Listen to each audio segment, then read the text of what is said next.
Thank you, respected Professor Singh, Joint Secretary, Intellectual Property Right Division, Ministry of Commerce and Industry, for the address.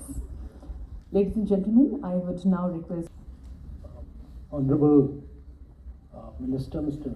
Sompal, Justice Pratibha Singh, Mr. Unnat Pandit, Shruti, who's the Joint Secretary in charge of IPR and trademarks in the ministry, very many distinguished guests who have been involved in the IPR and trademark ecosystem in India, and many experts and many very, very distinguished people and many experts who were associated with the National Committee, which was earlier constituted. Actually, the first meeting which Prime Minister Mr. Modi took in the review of secretaries when he had taken over charge in 2014 was the Ministry of Industrial Policy and Promotion. It was then known as DIPP, Department of Industrial Policy and Promotion. And yet, when this issue of patent and trademark came up, he had expressed his very deep anguish at this very vast pendency of patents and trademarks. And two things were done there. I had just taken over as Secretary DIPP, and two things were then done. One was that a large number of recruitments, which was held up for a very long time, I think about 600, 700 examiners and controllers. There was one big recruitment which was done about 6 years back, and that was done. Then this national committee was constituted, and several of its recommendations were taken forward. But the critical challenge is that if India is to grow at rapid rates, which is what the Prime Minister has envisaged in the Azadi Ka Amrit Mahotsav, that India must become a developed nation by the time it becomes 2047, by the time it reaches 100 in 2047. And that would mean that we'll have to accelerate the pace of our growth very rapidly. There is a difference between going at 6%. If you grow at 6%, you will take your economy to about, from the present $3 trillion to about $13 trillion. If you grow at 8%, you will take it to about 22 trillion. If you grow at 10%, you will take it to 32 trillion. But you will, by that 10%, you would have transformed the life of every citizen, because you would have taken the per capita income from about $2,100 presently to close to about $20,000. That would have been the transformation. Now, if you want to do this transformation, India has to become a knowledge-based economy. And a knowledge-based economy needs the patent ecosystem to work in a very, very rapid, very advanced manner. And therefore, also when we started our Startup India movement, there were just about 180 odd startups in India. Shruti mentioned now we have 80,000 startups. We have 108 odd unicorns in India now. So that is the system, that is the ecosystem of innovation that we have to very rapidly advance in this country and make India into a very knowledge-based economy. And knowledge-based economy means that patent and trademarks have to play a very critical role.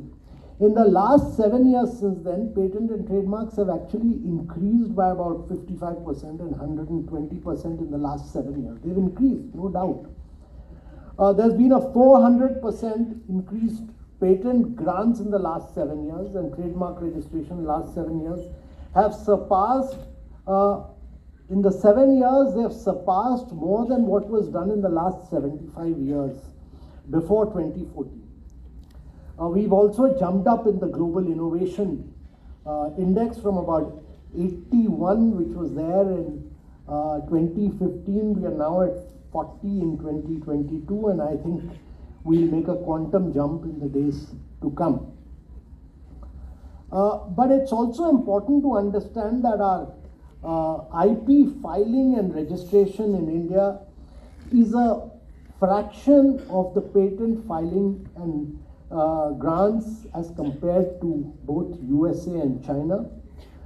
Patent filings in India are just about close to about 57,000. It's 6 lakhs in USA. China, it's almost 15 lakhs now. Patent grants in India are about 26,361 according to the figure which I just checked up before coming here. They're very, very high in both USA and China. So they're very, very high. And similar is the case in the case of trademarks. So there has to be a massive IP awareness and outreach program at grassroots level, particularly amongst the private sector, amongst our own leapfrog. Not only leapfrog, we should pole vault in a very big way in these areas, and that cannot be done without examiners and controllers in the patent office. And therefore, it's necessary that, and this is very much an issue within the domain of DPIT, and it should fight this battle and give them this very clear this thing that this is a science and technology office which needs to be upgraded. And to my mind, this will in a very big way help us. So whatever staff is required, I think whatever staff is required, like I fought the battle at that time, recruited about 600, 700 people.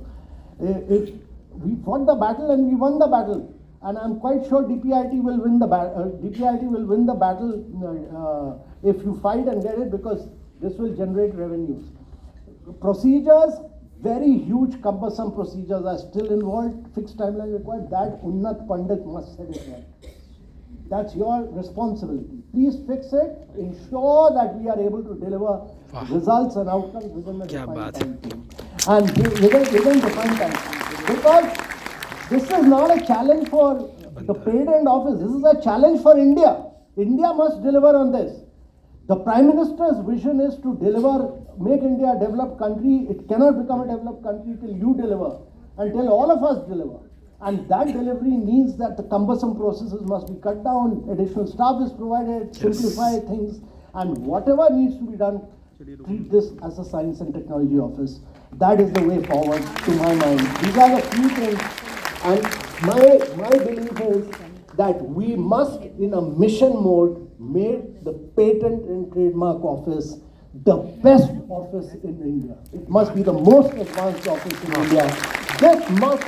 This office must be the source of inspiration for every other office in India, because this is going to be the driver of growth and progress. Yes. Thank you very much.